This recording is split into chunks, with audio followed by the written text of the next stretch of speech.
পরবর্তী ভিডিও এসে দেখো যে এইখানে ট্যান কট এই যে ভাগাভাগি এত আমরা পারবো না। এত যখন না পারবো তখন আমরা কি করব? আমরা একটা ছন্দ দিয়ে মনে রাখতে পারি। কি ছন্দ? ট্যান, দেখো ট্যান কি হয়েছে, ট্যানের এইখানে কত, ট্যানের এইখানে হচ্ছে জিরো, আর ওইখানে অসংজ্ঞায়িত বা জিরো না। তাহলে ট্যানের জিরোতেও নাই কিছু, 90তেও নাই কিছু। তাহলে আমি সহজে বলতে পারি যে ট্যানের দুই পাশ ফাঁকা। কি লিখলাম?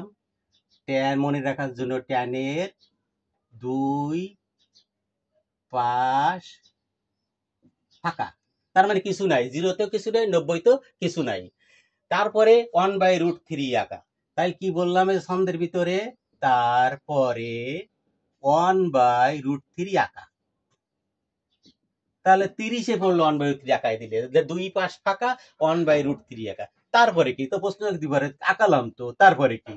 তাই লিখলাম যে তারপরে কি, প্রশ্ন করা আছে তারপরে কি, এই 1 আর √3 ভাগ করে দিই। তাহলে 1 গেল 45-এ, √3 গেল 60-এ। তাহলে কি বললাম? যে 1 আর √3 ভাগ করে দিই, ভাগ করে দিই। তাহলে ভাগ করে দিলে 1 গেল 45, √3 গেল 60-এ, তাই না? তাহলে ট্যানের দুই পাশ ফাঁকা, তারপরে 1/√3 একা 30 ডিগ্রিতে পড়ে গেল। তারপরে কি?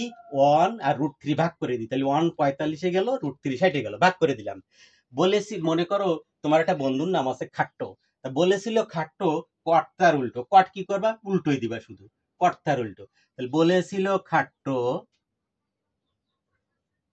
বলেছিল খাট্টো, তার নাম খাট্টো, কর্তার উল্টো, কর্তার উল্টো।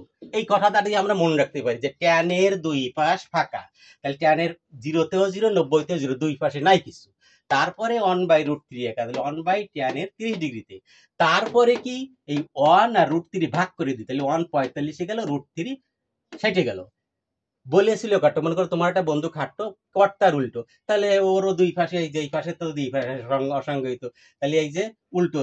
তাহলে এই √3 আসলে এখানে 1 45 গেল, 1/√3 সেটা চলে গেল, ওই দুই পাশে তো তার নেই। তাহলে বলেছিল খাট্টো কর্তার উল্টো, তার মানে এই ট্যান 60-টা কট 30-এ চলে আসলো, 45-টা জায়গায় থাকলো, ট্যান 30-টা কটে 60-এ গেল। তাহলে এইভাবে আমরা মনে রাখতে পারি যে ট্যানের দুই পাশ ফাঁকা, তারপরে 1/√3 আঁকা, তারপরে কি এই 1 আর √3 ভাগ করে দিই। বলেছিল খাট্টো, বলেছিল বন্ধু খাট্টো কর্তার উল্টো। তাহলে এই জিরো দুই পাশে আছে, জিরো আছে, তাহলে √3 এখানে আসলে 1 জায়গায় 1/√3, আরে ফাঁকা, দুই পাশই ফাঁকা। এভাবে আমরা মনে রাখতে পারবো। আর এই সেকটা কি করবো? সাইনকে ঠিক উল্টাই দেবো। সেক ওই সাইড কসকে উল্টে দেবো। 2 রোল 5 রোলের সাথে হাত ধরেছিল, কসকে উল্টে দেবো। তাহলে 1 উল্টালে 1 হয়, √3/2 উল্টালে 2 উপরে √3 নিচে গেল, আর √2 উপরে 1 নিচে গেলে লাগে না, আর √2 উপরে গেল 1 থেকে লাগে না, আর 0 উল্টালে 0। আর 1 6 রোলকে লেখাপড়ায় সাহায্য করেছিল, তাই না? তাহলে 1 রোল উল্টে দিলে 6 পাওয়া যাবে। তাহলে 1, এই যে 0 উল্টালে 0, আর এই যে 1/2 উল্টালে 2, আর এই √2 উল্টালে √2, আর এই যে √3/2 উল্টালে 2/√3, আর 1 উল্টালে 1। এইটা লিখলাম। এখন এইখানে কস সেক না, আর এইখানে কস, সেক সমান 1/cos, তাহলে 1/0, মানে এই জিরোটা কোথায় পড়ে? নিচে পড়ে যায়, এরকম যে 1/0, তাই না?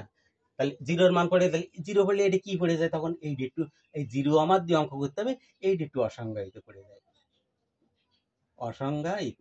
আচ্ছা, যখন এরকম উল্টে আসবো তখন এইটাও অসংজ্ঞায়িত পড়ে যায়, অসংজ্ঞায়িত পড়ে। জিরো দিয়ে ভাগ করলে অসংজ্ঞায়িত, ওটা হচ্ছে অবজেক্টিভ বেলায় লাগবে, অন্য কোষে বেলায় লাগবে না। কিন্তু অন্য কোনো বেলায় লাগবে না, আমাকে অঙ্ক করতে হবে সবসময় জিরো দিয়ে।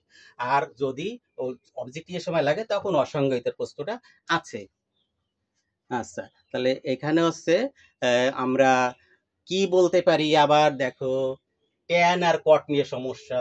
তাহলে ট্যানের দুই পাশ ফাঁকা, তাহলে ট্যান জিরোতেও জিরো, ট্যান 90তেও জিরো।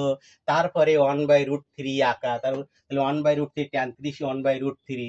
তাহলে তারপরে কি? এই 1 আর √3 ভাগ করে দিই, তাহলে 1 গেল ট্যান 45-এ, √3 গেল ট্যান 60-এ। বলেছিল কাট্টো কর্তার উল্টো, তাহলে কট যদি উল্টো দাও তাহলে এখানে উল্টে আসলো, সংজ্ঞায়িত সংজ্ঞায়িত, √3 আসলো 30-এ, 1 আসলো 1/√3। এই কয়টা বেড়াই আমাদের লাগে বেশি অঙ্কে, যে আমরা এই 30 45 আর 60, তাহলে 1/√3 1√3, তাহলে √3 এখানে 1 এখানে 1/√3 এখানে, এইটাই বেশি লাগে। আর এইখানে সে কোসে 2 রোল রে উল্টোবা, কোসে 6 রোল রে উল্টোবা, এইটা কোসে 1 রোল রে উল্টে 6 যাবা, আর 2 উল্টে 5 যাবা। এখন হচ্ছে কি, আমরা প্রথমে আবার একটু যাই, কি করে গুনবা, হ্যালো হ্যালো হ্যালো 0 1 2 3 4, তাহলে 0 1 2 3 4 লিখলাম, যে সংখ্যাটা পাওয়া যায় 4, ওই 5টা কোণ তো, 4 দিয়ে ভাগ, 4 দিয়ে ভাগ দিয়ে রুট দেবো, রুট দিলে যে মানটা এটা এক রোল, এক রোলকে সাইন থিটা। 0 দিয়ে ভাগ করলে 0, 1 রে রুট করলে 1 হয়, আর 2 রে রুট করলে 4 রে রুট করলে 2 হয়, আর এখানে 2 এর সাথে 4 কেটে 1 হয়, তাহলে 1 রে রুট করলে 1 হয়, রুট 2 করা যায় না, রয়ে গেল। 60 হচ্ছে 3 এর নাম্বারে, তাহলে রুট 3 করা যায় না, 4 রে করা যায়, 2 হয়ে গেল, 4 4 কাটি 1 হয়, 1 হয়ে গেল। এই 1 2 3 4 এক রোল যদি মনে রাখা যায়, সব রোল চলে আসে। এক উল্টায় দিবা, মাদুর মোচড় দিয়ে উল্টায় দিবা, 2 হয়ে যাবে। আর ট্যান কি দিয়ে মনে রাখবা, ট্যানের 2 পাশ ফাঁকা, তারপরে 1/√3 একা, তারপরে কি 1 আর √3 ভাগ করে দিই, কটস বলেছিল খাট্ট কর্তার উল্টো পাওয়া গেল। এইবার সে করছে 2 রোল সাহায্য করেছিল, আর 2 রোলের মান শুধু উল্টাই দিবা, নিচের ডে উপরে, উপরটা নিচে, মনে করো মুড়ি ভাজা, যেমন মুড়ি ভাজায়, মুড়ি ভাজার মতো উল্টোই দিবা। আর 6 রোল হচ্ছে 1 রোল মুড়ি ভাজার মতো দিবা, 6 রোল পাওয়া গেল। তাহলে এইভাবে মনে রাখা যাবে। কারণ হচ্ছে কি, যখন চাকরি বাকরি কোনো কিছুর পরীক্ষা ইন্টারভিউ দিয়ে যেতে, তখন কিন্তু ক্যালকুলেটর নিতে দেয় না, এমনি ক্যালকুলেটর মান পাওয়া যায়, কিন্তু তখন নিতে দেয় না, সুতরাং শিয়া দরকার।